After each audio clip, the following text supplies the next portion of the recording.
चीन अपनी आदत से बाज नहीं आ रहा है और पीठ पीछे छुरा घोंपने की जो आदत है चीन की, वो हमेशा से रही है और ये कभी बदल सकती है, इसकी उम्मीद भी हम नहीं कर सकते हैं। चाहे 1962 हो या 2020, चीन की ये पीठ पीछे से छुरा घोंपने की आदत ठीक वैसे ही है। जब से लद्दाख में भारत की तरफ से सड़क निर्माण कराया जा रहा है, तब से चीन की बौखलाहट देखने को मिल रही है।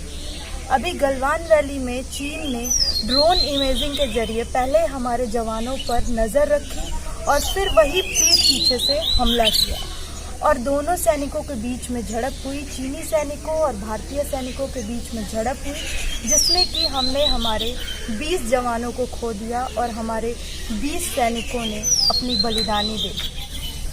अब समय आ गया है चीन को उसी की भाषा में जवाब देने का। अब समय आ गया है चीन को, जो चीन हमें चोट पहुंचा रहा है, उससे भी गहरी चोट पहुंचाने का। और ऐसा हम कैसे कर सकते हैं? ऐसा हम सिर्फ एक काम करके कर सकते हैं, बिना किसी हथियार को उठाए। हमारे सैनिकों ने तो अपनी जान की बाजी लगा दी, तो क्या हम बिना हथियार के अपने देश के लिए और उन सैनिकों की बलिदानी को याद करते हुए चीन को जवाब नहीं दे सकते? हम बिल्कुल दे सकते हैं। और इसके लिए सिर्फ हमें क्या करना है? बॉयकॉट मेड इन चाइना, यानी कि जो भी सामान चीन में बनता है उसे हमें बॉयकॉट करना है। लेकिन हमारे देश में कुछ लोग हैं जिनको बॉयकॉट मेड इन चाइना ये शब्द सुनते ही मानो सांप सूंघ जाता है, क्योंकि उन्हें उतना दुख हमारे जवानों के शहीद होने पे नहीं होता है जितना कि चीन को बॉयकॉट करने की बात पे होता है। तो सबसे पहले तो ये जो कुछ लोगों के अंदर जो ये चीन को लेके हमदर्दी और अपनापन है, इससे हटाना होगा और अपने देश के लिए और उन सैनिकों के लिए हमदर्दी जगाना होगा, तभी ये पॉसिबल है। अभी हमने देखा हमारे 20 जवानों ने अपने परिवार की फिक्र नहीं की, सिर्फ हमारे लिए लड़े। यानी वो एक तरह से हमारे भी परिवार हैं और हमें उनको अपना मानना होगा। वो सिर्फ उनके परिवार के लिए दुख की बात नहीं है कि हमने वो 20 जवान खोए अपने। हमारे लिए भी ये उतनी ही दुख की बात है जितने कि उनके अपनों के लिए है, क्योंकि वो हमारे लिए लड़े और हमारे लिए अपनी जान तक दे। अगर अभी भी आपका इससे खून नहीं खौला है तो पता नहीं कब खौलेगा आपका खून। और हमें सिर्फ करना क्या है? चीन में जो भी सामान बनता है उसे बॉयकॉट करना है। बॉयकॉट करने का मतलब ये नहीं है कि जो भी हमारे घर में अभी है मेड इन चाइना उसे हम उठा के फेंक दें। मैंने कुछ वीडियोस देखी जिसमें लोग अपने घर से सामान ले आके उसे आग लगा रहे हैं, फेंक रहे हैं, तोड़ रहे हैं।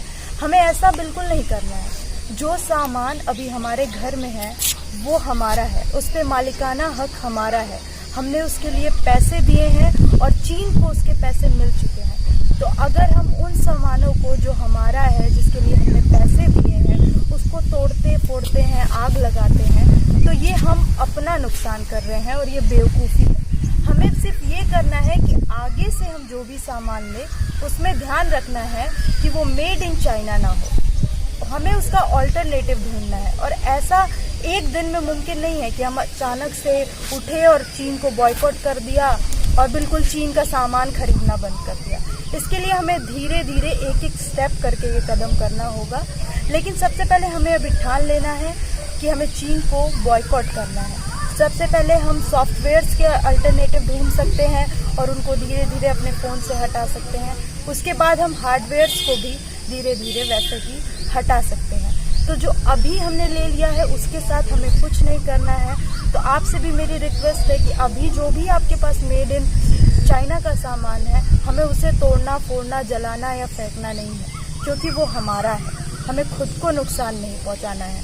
हमें आगे से बस ध्यान रखना है कि हम आगे से मेड इन चाइना को बॉयकॉट करें और चीन को कई ज़्यादा गहरी चोट दें और उसको सबक सिखाएं। तो आज से और अभी से अगर चीन के प्रोडक्ट्स का गुलाम नहीं बनना है तो बॉयकॉट मेड इन चाइना करिए। लेकिन कुछ लोग हैं जिन्हें अपने सैनिकों की शहादत से ज़्यादा ज़रूरी टिकटॉक लगता है।